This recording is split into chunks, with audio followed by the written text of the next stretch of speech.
है आपका ET now स्वदेश पर। आप देख रहे हैं मनी मॉर्निंग। मैं हूँ आपके साथ शेषा अध्वर्यु और अगले आधे घंटे में हम आपको बताएंगे ग्लोबल बाजारों से किस तरह के संकेत निकल कर आ रहे हैं। खबरों के दम पर, ब्रोकरेज रिपोर्ट्स के दम पर और नतीजों के दम पर कौन से स्टॉक्स फोकस में रहेंगे उस पर नजर डालेंगे। एक करके कई सारे दिग्गज मेहमान, इसी के साथ हमारे साथ डिम्पी कालरा भी जुड़ेंगे जो आज के सत्र के लिए रणनीति बताएंगे और इसके हमारे मेहमानों से कुछ स्टॉक स्पेसिफिक आइडियाज भी आपके लिए जानेंगे। शो के आखिर में कमोडिटी मार्केट किस तरह की रणनीति और कौन से ट्रेडिंग होने चाहिए उस पर भी नजर डालेंगे। तो बने रहिए हमारे साथ। आधे घंटे में कई सारे सेगमेंट खास शो पर हम आपके लिए लेकर आएंगे, लेकिन सबसे पहले ग्लोबल बाजारों के संकेतों की ओर नजर डालते हैं और काफी कुछ कमेंट्री निकल कर आई है यूएस प्रेसिडेंट डोनाल्ड ट्रंप से, स्पेशली जेरोम पावेल जो अमेरिका के सेंट्रल बैंक के चीफ है, फेडरल रिजर्व के चीफ, उनके लिए इंटरेस्ट रेट एनवायरनमेंट पर काफी कुछ कमेंट्स है, उस पर नजर डालेंगे। लेकिन गिफ्ट निफ्टी की बात करें तो सपाट ओपनिंग के संकेत ही निकल कर आ रहे हैं। करीब 10 अंक चढ़कर 24,150 के पास गिफ्ट निफ्टी कारोबार करता हुआ। लेकिन एशियाई बाजारों की बात करें तो यहां पर ज्यादा कुछ एक्शन आज के सत्र में दिखा नहीं है। याद रखें हांगकांग के बाजार कल बंद थे, लेकिन इसके अलावा आज के एक्शन की बात करें तो सभी बाजारों में सुस्त कारोबार ही दिखा है। जापानीज मार्केट की बात, कोरिया या चीन और हांगकांग के बाजारों में आज सुबह सुस्ती ही निकल कर आई है। लेकिन अमेरिकी बाजारों में कल के में भारी गिरावट दिखी और यूएस प्रेसिडेंट डोनाल्ड ट्रंप की क्या कमेंट्री निकल कर आई ये बताने के लिए अब हमारे साथ अभिषेक जुड़ चुके हैं। अभिषेक, सबसे पहले ये बताएं कि क्या कमेंट्री थी इंटरेस्ट रेट और ग्रोथ को लेकर, और उसके बाद अमेरिकी बाजारों का परफॉर्मेंस कैसा था वो भी बताएं। Good morning. Ashisha, good morning. देखिए, ट्रंप का जेरोम पावेल पर जो जुबानी जो तीर है लगातार वो जा रहे हैं और लगातार वो खोटी सुना रहे हैं जेरोम पावेल को, जो कि यूएस फेड के चेयरमैन हैं। कल उन्होंने जेरोम पावेल को mister too late, major loser जैसे शब्द उनके लिए प्रयोग किए और ये कहा कि उनके काम से मैं खुश नहीं हूं। दरअसल देखिए, ट्रंप चाहते हैं कि यूएस फेड दरों में कटौती, लेकिन जेरोम पावेल की अपनी दलील है, उनका ये कहना है कि टैरिफ के चलते महंगाई दर बढ़ने का खतरा है, उसके चलते ग्रोथ सुस्त हो सकती है और ऐसे माहौल में रेट कट कर पाना थोड़ा सा चैलेंजिंग सिचुएशन होगा। ये ऐसा जेरोम पावेल ने बार बार कहा है, एक बार नहीं कई बार उन्होंने ये कहा है और अब ये दोनों बिल्कुल आमने सामने हैं। ट्रंप की कोशिश है कि जेरोम पावेल रेट कट करें। उन्होंने ईसीबी के रेट कट का हवाला भी दिया था कि ईसीबी ने देखिए 7 बार रेट कट कर दिए। ट्रंप साहब कहाँ हैं, क्या कर पावेल क्या पर हैं, क्या कर रहे हैं। तो ये बड़ी इंटरेस्टिंग सिचुएशन अमेरिका में है कि मतलब एक तरफ राष्ट्रपति हैं, एक तरफ यूएस फेड का गवर्नर है, चेयरमैन है, जो कि एक स्वायत्त शासी संस्था है और यूएस फेड की स्वतंत्रता पर हमले को लेकर ही निवेशक थे। और कल हमने देखा कि डाउ जोन्स में करीब करीब 1000 अंकों के आसपास की गिरावट रही, नैस्डैक 400 अंकों से ज्यादा टूटा। लोअर लेवल से थोड़ी सी डैमेज कंट्रोल की कोशिश हुई, लेकिन कल 2.5% के आसपास तीनों इंडेक्स गिरावट के साथ बंद हुए हैं अमेरिका में, डाउ, एसएनपी और नैस्डैक। चिंता यही है कि अगर जेरोम पावेल पर को अगर टर्मिनेट किया जाता है, यूएस फेड की स्वतंत्रता को लेकर कोई संकट होता है ट्रंप की तरफ से, तो फिर वहां पे जो फाइनेंशियल इंस्टीट्यूशंस हैं उनका फिर क्या रह जाएगा, ये सारी चिंता है। और इससे चलते हमने अमेरिकी बाजारों में कल बिकवाली सत्र में देखी है। टेस्ला के शेयर में कल 6% के आसपास की गिरावट रही और आज टेस्ला के नतीजों पर नजर रहने वाली, देखते हैं नतीजे किस तरह के आते हैं। इसके अलावा जो रिचमंड फेड के मैन्युफैक्चरिंग सर्वे के नतीजों का इंतजार रहेगा और इसके अलावा कई फेड अधिकारी हैं जिनके बयान भी आज दिन भर आएंगे, जिसमें कि फिलिप जेफरसन फेड के वाइस चेयरमैन हैं, कश्करी मिनियापोलिस फेड के प्रेसिडेंट है और एड्रियाना कुगलर जो कि फेड गवर्नर हैं। इन तीनों के बयान पर नजर रहेगी और उनसे संकेत लेने की कोशिश होगी कि वो फेड के आगे के कोर्स ऑफ एक्शन को लेकर क्या स्टेटमेंट देते हैं। एशियाई बाजारों की बात करें तो आज हम देख रहे हैं कि ज्यादा कोई रीड करने को लेकर नहीं है। निकेई में उतार चढ़ाव हो रहा है, हल्की नरमी पर कारोबार है। हैंगसेंग की बात करें, करीब करीब 90 अंकों के आसपास गिरावट है। कल हैंगसेंग के बाजार बंद थे ईस्टर के मौके पर और चीन के बाजार, कोरिया के बाजार सपाट कारोबार कर रहे हैं। चीन में थोड़ा सा नेगेटिव बायस से हल्की सी गिरावट है और कोरिया के बाजार की बात करें तो हल्की सी तेजी के साथ वहां पर होता हुआ दिख रहा है। ज्यादा कुछ वहां पर रीड करने को लेकर है नहीं। लेकिन अब चूंकि जिस तरह से ये टैरिफ वाला सिनेरियो चल रहा है, खतरा कम जरूर हुआ है बाकी देशों के लिए। 90 दिन का तरह से 90 दिन के लिए टाला है ट्रंप ने बाकी देशों पर रेसिप्रोकल टैरिफ को, लेकिन चिंताएं बनी हुई हैं और इसके चलते सोने की जो सेफ हेवन डिमांड है वो भी लगातार कायम है। सोना अब $3450 के ऊपर निकल के कारोबार कर रहा है कि रिकॉर्ड हाइस हैं। अपने घरेलू बाजार में अगर हम बात करें तो यहाँ पर भी लगातार नए रिकॉर्ड बन रहे हैं। फिजिकल गोल्ड ऑलरेडी 1 लाख रुपए तोला के पास निकल गया है, तो ये सोने की डिमांड कायम है। और क्रूड बात करें तो क्रूड एक दायरे में है, थोड़ी सी ऊपरी स्तरों से आई है, $67 के आसपास भाव है। चाइना, अमेरिका और ईरान के बीच में जो न्यूक्लियर टॉक्स जो चल रहे हैं, माना जा रहा है कि हाल फिलहाल की जो बातचीत रही है थोड़ी पॉजिटिव रही है ईरान के बीच में और अमेरिका के बीच में। देखते हैं कि अल्टीमेटली वहां से क्या निकल के आता है। लेकिन अपने लिए जो पॉजिटिव है, डॉलर इंडेक्स को हमने देखा कि कल 98 के भी नीचे आया था, 3 साल के निचले स्तर पर है इंडेक्स। और डॉलर इंडेक्स की कमजोरी के चलते हम देख रहे हैं कि रुपया लगातार अप्रिशिएट कर रहा है, तो ये एक अच्छी सिचुएशन आपके लिए जरूर है। यूएस में 10 ईयर की जो बॉन्ड यील्ड है हालांकि वो बढ़ रही है क्योंकि वहां की इकोनॉमी थोड़ी संकट में दिख रही है। 4.41 फिर से हो गई है 10 ईयर की बॉन्ड यील्ड। ओवरऑल संकेत मिक्स्ड हैं, अमेरिका से थोड़े से कमजोर संकेत जरूर हैं। फ्यूचर्स में थोड़ी डिलीवरी हम देख रहे हैं, अदरवाइज एशिया वगैरह में सपाट कारोबार हो रहा है। 5 सत्र की तेजी हो रही है भारतीय बाजार में। हो सकता है कि ये तेजी जारी रहे, थोड़ी रफ्तार यहाँ से जाए, क्योंकि देखिए आप एफआईज की बाइंग लगातार हो रही है और अपने फंडामेंटल्स अच्छे हैं, तो यहाँ पर ऐसी टेंशन नहीं है। ग्लोबल थोड़ी सी चुनौती हो सकती है अमेरिका के फ्रंट पर। बिल्कुल, तो अमेरिकी बाजारों में भारी गिरावट और कमोडिटी मार्केट में भी एक्शन दिखा है। हालांकि कच्चे तेल में छोटे दायरे में ही कारोबार पिछले कुछ दिनों से रहा है। अभिषेक, शुक्रिया पूरी डिटेल्स के साथ हमारे साथ जुड़ने के लिए। लेकिन एफआईआई डीआईआई के आंकड़ों पर एक बार नजर डाल लेते हैं। एफआईआई ने चौथे दिन लगातार भारतीय बाजारों के कैश मार्केट में खरीदारी की। करीब 2000 करोड़ के शेयर्स फॉरेन इंस्टीट्यूशनल इन्वेस्टर्स ने कैश मार्केट में खरीदे। वहीं डीआईआई ने करीब 250 करोड़ की खरीदारी की और पिछले 4 दिनों का टोटल आंकड़ा देखें तो करीब 16,400 करोड़ की खरीदारी कैश मार्केट में फॉरेन इंस्टीट्यूशनल इन्वेस्टर्स ने की है। इंडेक्स फ्यूचर्स में 1100 करोड़ की खरीदारी, इंडेक्स ऑप्शंस में करीब 25,000 करोड़ की बिकवाली, स्टॉक फ्यूचर्स में 300 करोड़ की खरीदारी, वही स्टॉक ऑप्शंस में करीब 1700 करोड़ की खरीदारी कल के सत्र में की थी। लेकिन याद रखें 5 स्टॉक्स एफएनओ बैन में रहेंगे आज के सत्र में। Angel One, Hindustan Copper, IREDA, Manappuram Finance, ये स्टॉक्स तो पहले से ही थे, लेकिन टाटा एलेक्सी इस स्टॉक भी एफएनओ बैन में ऐड किया गया है। आई सेक्टर का ये स्टॉक है, तो टाटा एलेक्सी इस स्टॉक पर भी अपनी नजर रखें। याद रखें कल करीब 9% की तेजी के साथ कल स्टॉक बंद हुआ था, लेकिन कल के बाजार में अच्छी खासी तेजी, अच्छी शुरुआत रही इस हफ्ते की।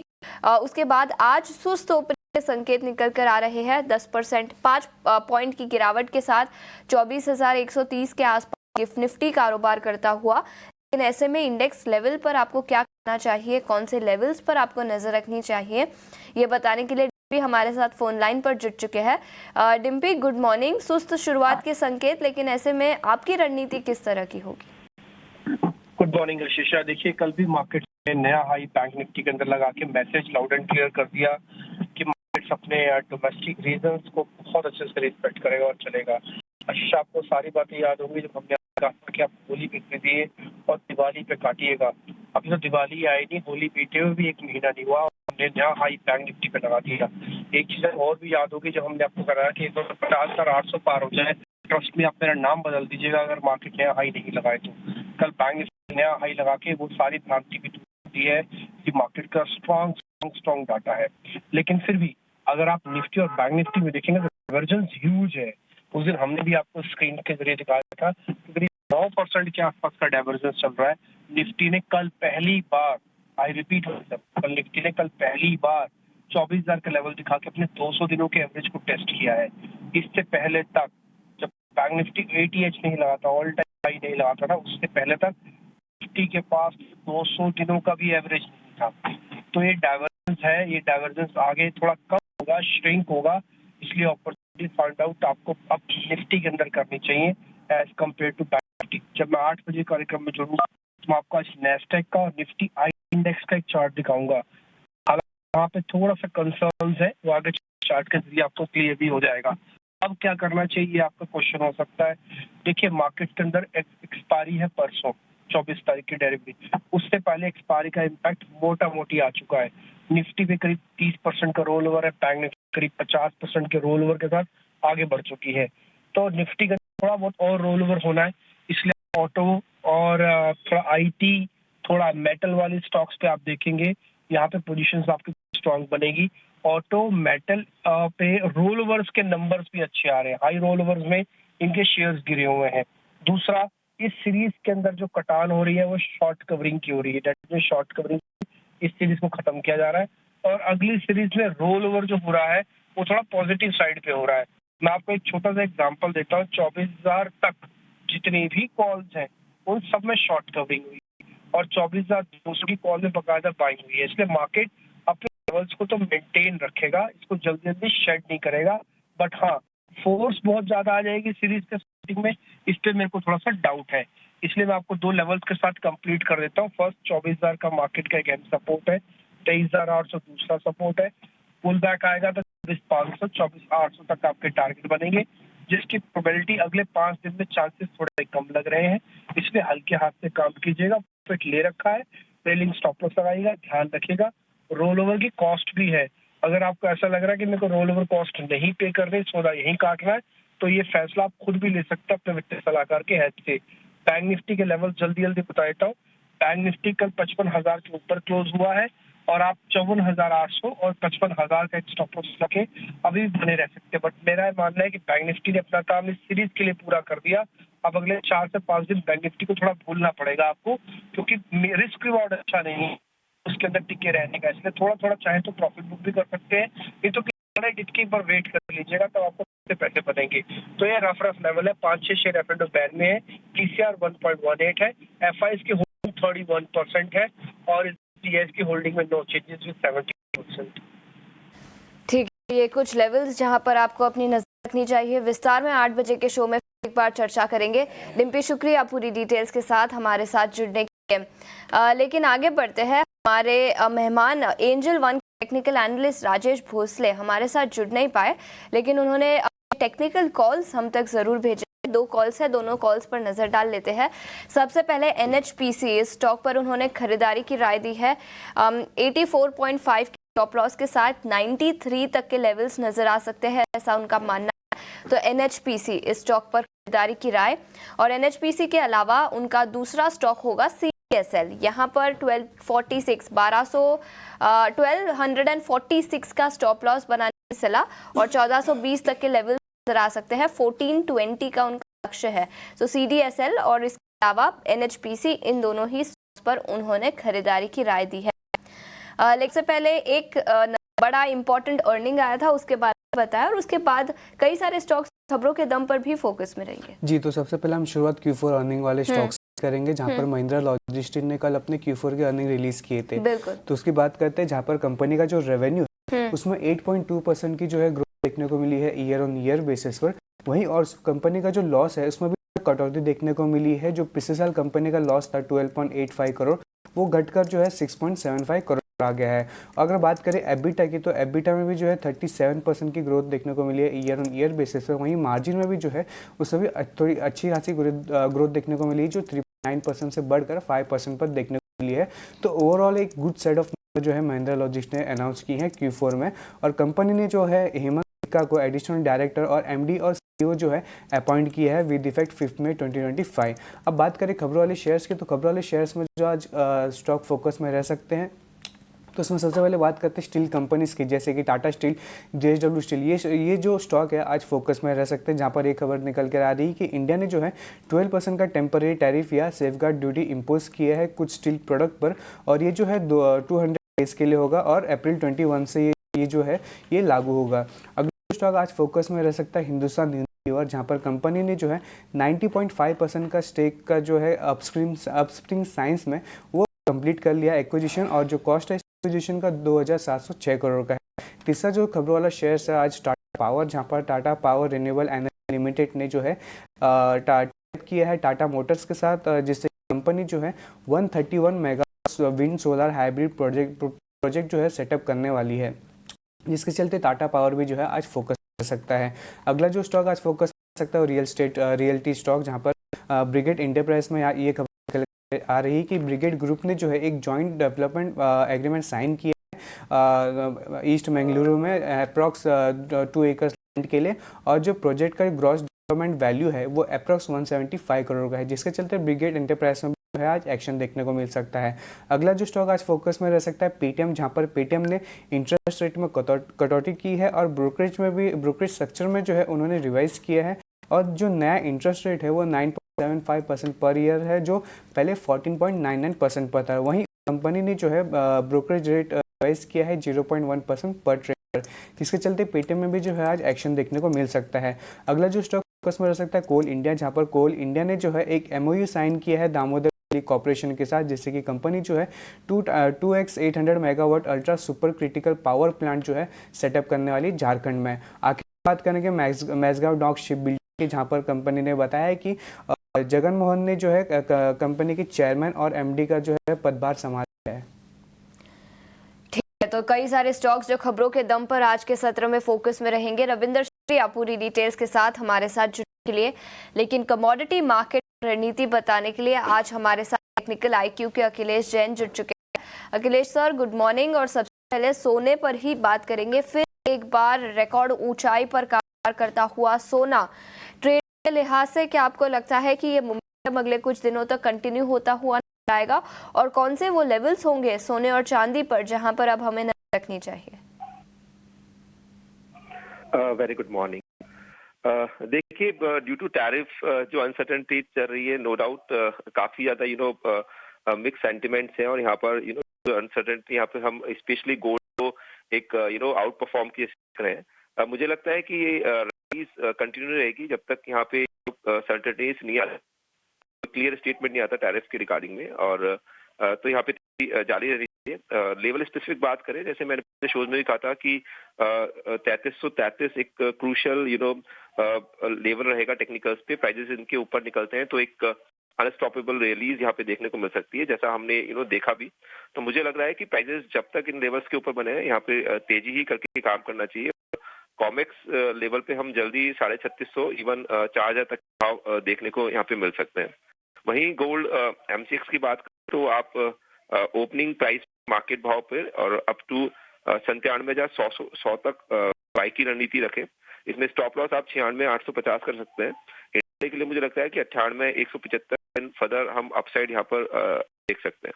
तो गोल्ड में अभी जो ओवरऑल सेंटीमेंट है, जैसा दिख भी रहा है, वो तेजी का ही है और तेजी लग रही है अभी कुछ दिन के लिए। ठीक है, तो सोने पर नजरिया पॉजिटिव, और सोने के अलावा बेस मेटल्स और कच्चे तेल, यहाँ पर किस तरह का ट्रेड होगा आज? देखिए, अनसर्टेनिटी तो इनके अंदर बहुत पुल बैक आएगा, बट जो ओवरऑल इनका जो स्ट्रक्चर है अभी क्रूड का और मेटल्स का, ये डाउन ही लग रहा है। तो उछाले में यहाँ पे एनर्जी काउंटर, मतलब क्रूड के अंदर एज वेल एज के अंदर सेल ही करना चाहिए। कॉपर स्पेसिफिक लेवल्स की बात करें तो मुझे लगता है 845, 846 के लेवल्स पे आप सेल कर सकते हैं इंट्राडे। 847.75 का स्टॉप लॉस प्लेस करें। ग्रेजुअली मुझे लगता है 830 तक यहाँ पे भाव देखे जा सकते हैं। क्रूड के अंदर 355 54 की रेंज में है, तो यहाँ पर सेल करके काम कर सकते हैं। स्टॉप लॉस 54.5 का प्लेस करें। ग्रेजुअली इसके भी 5270 के सत्र में देखने को मिल सकते हैं। ठीक है, तो ये नजरिया कच्चे तेल पर बिकवा की राय और कॉपर पर भी आता हुआ। अखिलेश सर, बहुत बहुत शुक्रिया मैं निकालकर आज हमारे साथ ET प्रदेश पर जुड़ने के लिए। लेकिन आगे बढ़ते हैं। कल प्राइम मिनिस्टर नरेंद्र मोदी से मुलाकात के बाद आज अमेरिका के उप राष्ट्रपति JD वैंस जयपुर पहुंच चुके हैं।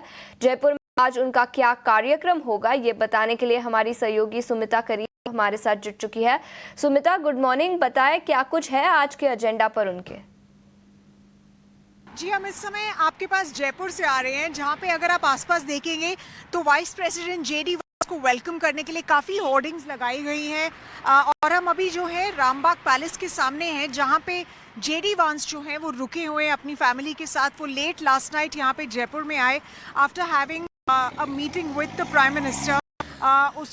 उस मीटिंग में दोनों ने फॉलो अप लिया, की रिव्यू किया कि प्रोग्रेस कितनी बन चुकी है बायलैटरल ट्रेड टाइज में, स्पेशली स्पेसिफिक एरियाज जैसे एनर्जी हो गया, ट्रेड हो गया, डिफेंस हो गया, और स्ट्रेटेजिक टेक्नोलॉजी हो गया। और दोनों ने एक जायजा लिया कि कमिटमेंट्स जो बनाई गई थी फरवरी मीटिंग में प्रधानमंत्री नरेंद्र मोदी की डोनाल्ड ट्रंप के साथ, उन पे कैसा प्रोग्रेस हो रहा है। बट सबसे इम्पोर्टेंट बात यह है कि दोनों साइड्स ने वेलकम किया प्रोग्रेस जो बायलैटरल ट्रेड एग्रीमेंट में हो रहा है। अभी करंटली यूनाइटेड स्टेट्स और इंडिया की जो दोनों टीम्स है वो नेगोशिएट कर रही हैं the first tranche of bilateral trade agreement, जो दोनों साइड्स चाहती है कि बाय फॉल तक वो फाइनलाइज हो जाए। तो इसके ऊपर एक काफ़ी इंपॉर्टेंट न्यूज़ है। टर्म्स ऑफ रेफरेंस जो है दोनों साइड के बीच में वो डिसाइड हो गए हैं, वो फाइनलाइज हो गए हैं। और ये यूएस ने, यूनाइटेड स्टेट्स ट्रेड रिप्रेजेंटेटिव ने अपनी स्टेटमेंट में भी बोला है, उन्होंने वेलकम किया है ये मूव कि दोनों साइड्स के बीच में जो ये TOR है ये डिसाइड हो गया है, क्योंकि यूनाइटेड स्टेट्स की तरफ से ट्रेड डेफिसिट बना हुआ था और ये टर्म्स ऑफ रेफरेंस डिसाइड होना over tariff barriers, non tariff barriers, regulatory procedures, ये काफ़ी इंपॉर्टेंट था।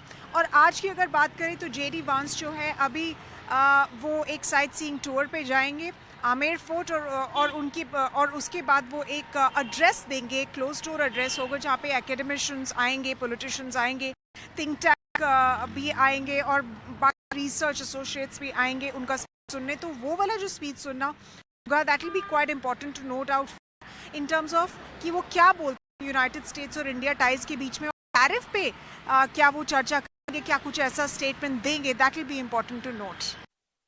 सुमिता, बहुत बहुत शुक्रिया समय निकालकर पूरी डिटेल्स के साथ हमारे साथ जुड़ने के लिए। गिफ्ट निफ्टी से सुस्त शुरुआत के संकेत, लेकिन ऐसे में किस तरह की रणनीति बनानी चाहिए ये बताने के लिए कई सारे दिग्गज मेहमान हमारे साथ जुड़ेंगे। एक छोटे से ब्रेक के बाद बने रहिए हमारे साथ। नमस्कार।